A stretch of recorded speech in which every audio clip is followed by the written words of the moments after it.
Puspusang leak detection isinasagawa ng Pamana Water upang hindi masayang ang tubig.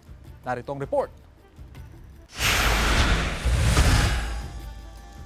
Madalas na problema ng mga water distribution utility ang tagas sa mga linya ng tubig. Isa ito sa mga patuloy na sinusolusyonan ng Pamana Water Dagupan sa pamamagitan ng kanilang tuloy-tuloy na leak detection. Mapaumaga o gabi, puspusan itong isinasagawa upang maagapan ang pagtaas ng non-revenue water o tubig mula sa tagas na hindi pinagkakakitaan at madalas nasasayang lang. Hindi natin alam kung minsan saan magli-leak, saan magbe-break yung pipes, or kung minsan may makakatama, no, yung gumagawa sa daan. Sometimes kalumaan din. Ayon sa Pamana, umaabot noon sa 44% ang NRW sa sinusupply nilang tubig kada buwan. Subalit nang ipatupad ang regular leak monitoring, bumaba na ito sa 28%. Sa ginawang detection ng Pamana, ipinakita kung paano natutunton ang mga tagas sa mga service line gamit ang kanilang listening stick at ground mic naman ang gamit para sa main pipeline. Agad ding inaayos ang mga nakikitang tagas. Dapat mo.